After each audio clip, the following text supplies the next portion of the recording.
Assalamualaikum warahmatullahi wabarakatuh.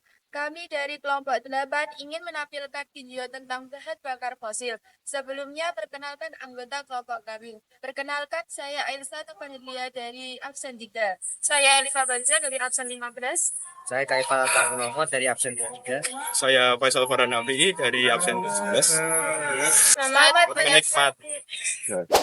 Bahan bakar fosil adalah senyawa karbon yang mudah terbakar atau bahan yang mengandung hidrokarbon yang terbentuk secara alami di kerak bumi dari sisa-sisa organisme prasejarah yang terkubur. Suatu proses yang terjadi dalam formasi geologi. Cadangan campuran senyawa tersebut, seperti batu bara, minyak bumi, dan gas alam, dapat bereaksi dan dibakar sebagai bahan bakar untuk konsumsi manusia guna menyediakan energi untuk penggunaan langsung, seperti untuk memasak, memanaskan, atau menerangi. Untuk menggerakkan mesin pemanas seperti mesin uap atau mesin pembakaran generator turbin uap. Beberapa bahan bakar fosil selanjutnya dimurnikan menjadi turunan seperti minyak tanah, bensin, dan solar, atau diubah menjadi petrokimia seperti prolipin, plastik, aromatik, dan resin sintetis. Pada tahun 2023, 97% konsumsi energi primer di dunia dan lebih dari 60% pasokan listriknya berasal dari bahan bakar fosil. Pembakaran bahan bakar fosil dalam skala besar menyebabkan kerusakan lingkungan yang serius. Lebih dari 70% emisi gas rumah kaca akibat aktivitas manusia pada tahun 2022 adalah karbon dioksida atau CO2 yang dilepaskan dari pembakaran bahan bakar fosil. Proses siklus karbon alami di bumi sebagian besar penyerapan oleh lautan hanya dapat menghilangkan sebagian kecilnya, dan hilangnya vegetasi daratan akibat penggundulan hutan, degradasi lahan, dan pengurunan semakin memperparah kekurangan ini. Oleh karena itu, ada peningkatan bersih beberapa miliar ton CO2 atmosfer per tahun. Pengakuan terhadap krisis iklim, polusi, dan dampak negatif lainnya disebabkan oleh bahan bakar fosil telah menyebabkan transisi kebijakan dan gerakan aktivis yang meluas yang berfokus pada penghentian penggunaan bahan bakar fosil demi energi terbarukan dan berkelanjutan. Karena industri bahan bakar fosil sangat terintegrasi dalam ekonomi global dan disubsidi secara besar-besaran, transisi ini diperkirakan akan memberikan dampak ekonomi yang signifikan. Banyak pemangku kepentingan berpendapat bahwa perubahan ini perlu menjadi transisi yang adil dan menciptakan kebijakan yang membahas beban sosial yang disediakan oleh aset-aset industri bahan bakar fosil yang terlantar. Kebijakan internasional dalam bentuk tujuan pembangunan berkelanjutan Perserikatan Bangsa-Bangsa atau PBB untuk energi yang terjangkau dan bersih serta aksi iklim serta perjanjian iklim Prancis dirancang untuk memfasilitasikan transisi ini di tingkat global. Pada tahun 2021, Badan Energi Internasional menyimpulkan bahwa tidak ada proyek ekstraksi bahan bakar fosil baru yang dapat dibuka jika ekonomi global dan masyarakat ingin menghindari dampak terburuk dan perubahan iklim dan memenuhi tujuan internasional untuk mitigasi perubahan iklim. Ada 3 jenis bahan bakar fosil dan ketiganya memiliki bentuk yang berbeda, yaitu 1. Gas bumi memiliki wujud gas.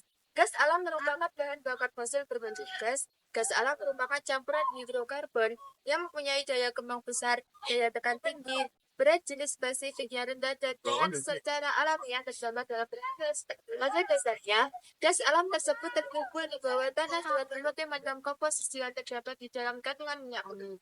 Semua kandungan minyak bumi berhubungan dengan gas alam, di mana gas itu larut dalam minyak mentah serta juga sekali membentuk gas di atas kandungan minyak. Selain itu, gas alam tersebut juga dapat full pada tambang batu bara serta juga ladang gas bumi. Gas alam tersebut terdiri dari senyawa hidrogen serta juga karbon. Gas alam tersebut dapat ditemukan dengan sifat berwarna atau juga tidak berwarna. Hal tersebut membuat gas alam menjadi salah satu energi yang mempunyai sumber bersih serta aman untuk pemakaian sehari-hari. Meskipun gas alam ini memiliki sifat yang mudah terbakar, struktur hidrokarbon dalam gas alam pada saat baru keluar dari tanah terdiri dari metana, etana, butana, propana, karbon dioksida, minyak, nitrogen, sulfur, serta juga berbagai jenis kotoran lain. Proses pengolahan gas alam tersebut selanjutnya diisi untuk dapat memisahkan berbagai jenis kotoran. 2. Minyak bumi memiliki wujud cair. Minyak bumi merupakan sumber daya yang paling banyak dimanfaatkan, baik secara personal maupun industri. Minyak bumi yang masih dalam kondisi mentah akan melalui beberapa tahap pengolahan sehingga akhirnya menjadi produk jadi dan siap digunakan. Beberapa hasil olahan minyak bumi yang sering dimanfaatkan dalam keseharian yaitu bersih, bensin, minyak tanah, dan sebagainya.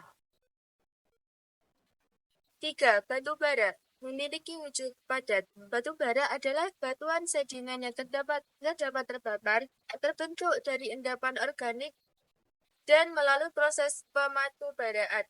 Unsur utama dari batu bara adalah karbon, hidrogen, dan oksigen. Batu bara digunakan sebagai bahan baku pembuatan semen, baja, aluminium, dan juga sumber energi pembangkit listrik pada beberapa negara. Selain itu, masih banyak lagi manfaat dari batu bara. Akan tetapi, proses yang salah dalam pengolahan batu bara dapat memberikan dampak negatif pada lingkungan. Itulah sebabnya banyak negara yang memberikan aturan mengenai penggunaan batu bara ini. Berikutnya ada jenis-jenis pembentukan bahan bakar fosil. Ada 3 jenis utama pembentuk bahan bakar fosil. Yang pertama, pembentukan minyak. Meskipun cadangan minyak tradisional terbentuk dengan cara yang relatif sama, pasir minyak terbentuk dengan cara yang sedikit berbeda. Selain itu, minyak serpih adalah minyak yang terbentuk dalam jenis cadangan khusus dari karbon yang terperangkap dalam serpihan permeabilitas rendah. Yang kedua, pembentukan gas alam. Cadangan gas alam tradisional terbentuk dengan cara yang pada dasarnya sama. Namun, gas serpih dan gas ketat adalah 2 jenis gas yang sangatlah istimewa. Gas ketat adalah gas yang terperangkap di dalam batuan dengan permeabilitas yang sangatlah rendah. Biasanya di batu kapur atau batu pasir. Sebaliknya, gas serpih adalah jenis gas alam yang terperangkap dalam formasi serpih. Yang ketiga atau yang terakhir, ada pembentukan batu bara. Pembentukan batu bara berbeda dari pembentukan minyak dan gas alam. Karena penguburan dalam jangka waktu yang lama menghasilkan berbagai jenis batu bara, yaitu penguburan yang lama menghasilkan pembentukan lignit atau bara subbituminous, batu bara bituminous, dan antrasit. Di sini saya akan membawakan beberapa kasus dan dampak dari bahan bakar fosil. Yang pertama ada eksternalitas iklim. Ketika bahan bakar fosil dibakar, bahan bakar tersebut mengeluarkan gas rumah kaca, seperti karbon dioksida yang merangkap panas di atmosfer bumi dan berkontribusi terhadap perubahan iklim. Pada tahun 2019, bahan bakar fosil menyumbang 74% emisi gas rumah kaca di Amerika Serikat. Hampir 25% emisi di Amerika Serikat berasal dari bahan bakar fosil yang diekstrak dari lahan teknik. Beberapa ekstrak iklim dari bahan bakar fosil meliputi, yang pertama, pengasaman laut. Setidaknya, seperempat karbon dioksida yang dipancarkan dari bahan bakar fosil diserap oleh laut, sehingga mengubah kimianya, yaitu pH. Meningkatkan keasaman membuat organisme laut lebih sulit membangun cangkang dan rangka kerang. Selama 150 tahun terakhir, keasaman laut telah meningkat hingga 30%, sehingga menimbulkan ancaman bagi terumbu karang, perikanan, pariwisata, dan ekonomi. Yang kedua, cuaca ekstrim. Menurut Badan Kelautan dan Atmosfer Nasional, perubahan iklim yang disebabkan oleh pembakaran bahan bakar fosil berkontribusi terhadap peristiwa cuaca ekstrim yang lebih sering dan parah yang mengakibatkan bencana yang menelan biaya sedikitnya 1 miliar dolar setiap tahun. Biaya peristiwa cuaca ekstrim termasuk kebakaran hutan, badai angin, banjir, dan kekeringan antara tahun 2016 dan 2030 di Amerika Serikat diperkirakan mencapai 669 miliar dolar.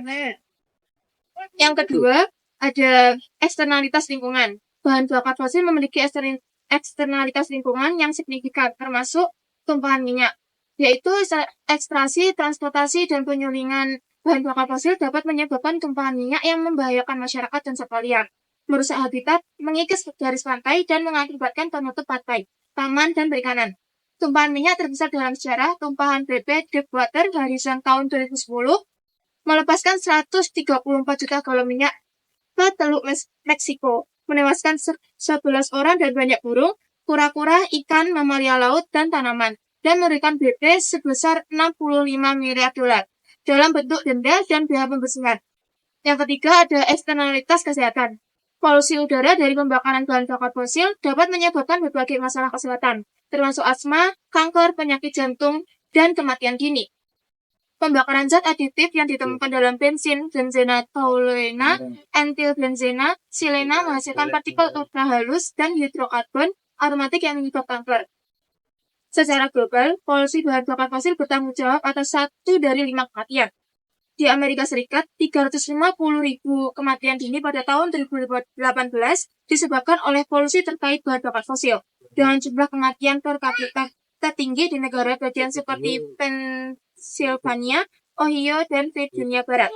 Biaya tahunan dampak kesehatan dari listrik yang dihasilkan bahan bakar fosil di Amerika Serikat diperkirakan mencapai 886 miliar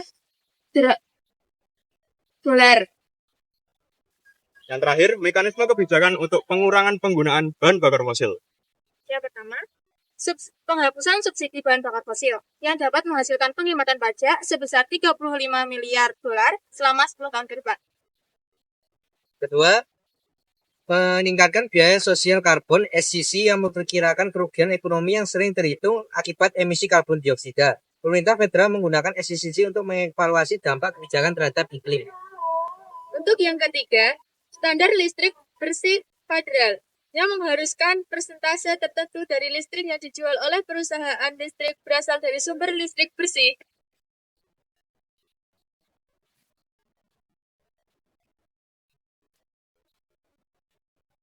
Sekian video dari kami. Wassalamualaikum warahmatullahi wabarakatuh.